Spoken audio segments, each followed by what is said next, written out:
Salut à toutes et à tous, bienvenue dans The Watchman, le podcast qui va vous donner envie d'aller au cinéma. I like it. Je ne suis qu'amour.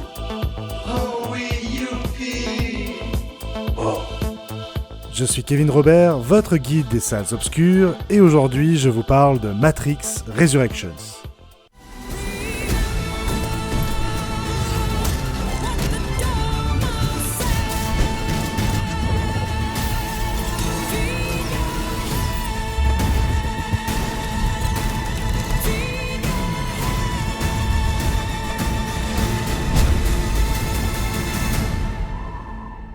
After all these years, to be going back to where it all started. Back to the Matrix. Matrix Resurrections, donc de Lana Wachowski, qui revient seule sans sa sœur Lily pour ce 4e volet de la saga Matrix, avec, comme toujours, Keanu Reeves et Carrie-Anne Moss dans les rôles de Neo et Trinity, mais aussi quelques petits nouveaux, comme Yahya Abdul-Mateen II, Neil Patrick Harris et Jonathan Groff. Je ne vous en dévoile pas plus sur leur rôle pour vous laisser la surprise. Car comme vous le savez peut-être, ce podcast a pour but de vous donner envie d'aller au cinéma. Et oui, je ne spoil pas, et c'est pour ça aussi que je ne parle que des films que j'ai aimés voir en salle au cinéma. Alors ceci est le 20e épisode, et pour fêter cela, je vais déroger à cette règle, car ce que vous ne savez peut-être pas, c'est que Matrix, premier du nom, fait partie de mes films préférés, si ce n'est mon film préféré, que j'ai vu une bonne dizaine de fois, et que je redécouvre à chaque fois avec grand plaisir. Je l'ai vu pour la première fois, je devais avoir une petite dizaine d'années et c'était en DVD à la maison avec mes parents un dimanche après-midi.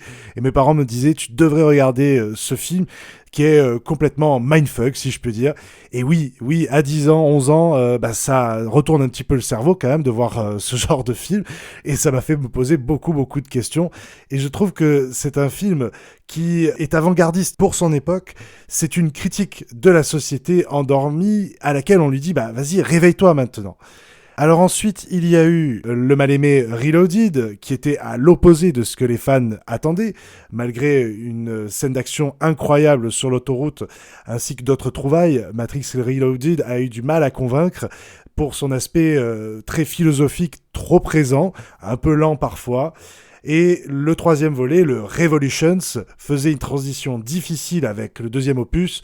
J'ai récemment revu les 3 Matrix pour l'occasion, et c'est vrai que la première heure du film de Resurrections, et 1 heure c'est long, est quand même vraiment pas terrible, mais elle a le mérite de poser les enjeux et de faire monter le suspense jusqu'à cette fin où Neo va se sacrifier pour la paix entre les hommes et les machines.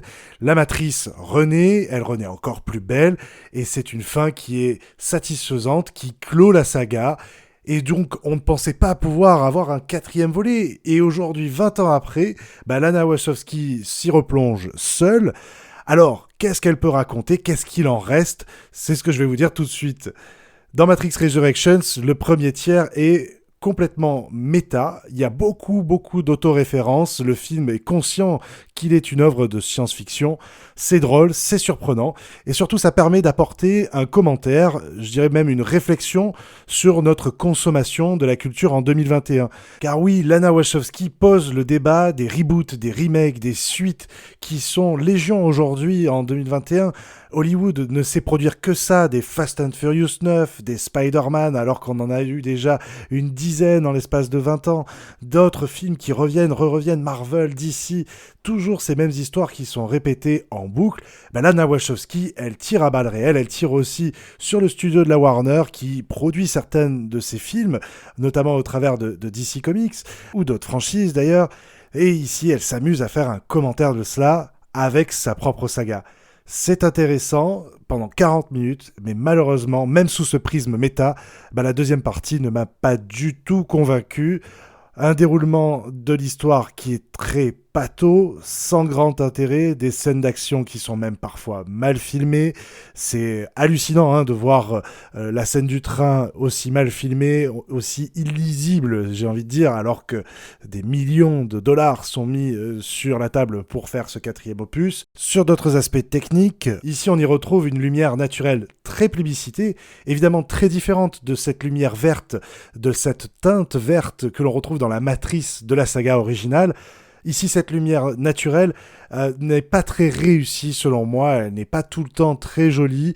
C'est très difficile de filmer dans ces conditions-là.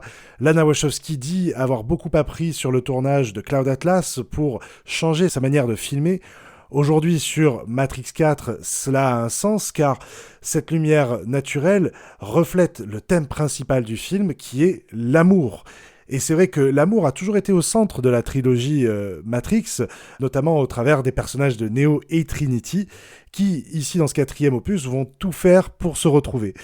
Elle dit, Lana Wachowski, vouloir faire le deuil de ses parents en ramenant à la vie ses 2 personnages favoris pour nous parler d'amour, et évidemment en sous-texte, ou parfois d'une manière quand même très directe, voire très lourde. On y retrouve un discours progressiste, profondément féministe, LGBTQI+, et c'est pour moi la force de ce film, de Lana Wachowski, c'est qu'elle se sert de nos attentes, des attentes du studio, pour nous livrer complètement autre chose. Elle sait qu'elle ne peut pas refaire le premier film, et ça, elle l'a bien compris. C'est pour cela qu'elle en fait quelque chose de radicalement différent, qui va forcément diviser le public, et c'est tant mieux. Je trouve cette démarche ultra consciente bien plus intéressante, plus intelligente aussi que beaucoup d'autres blockbusters. Alors même si j'ai clairement été très déçu de ce film et que je ne retiendrai que la trilogie initiale, je vous encourage quand même à aller le découvrir en salle au cinéma pour vous faire votre propre avis.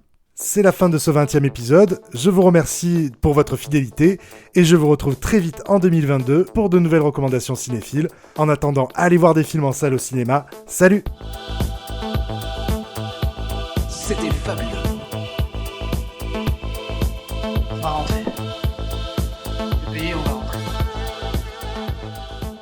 Go home. It's all over. Thanks.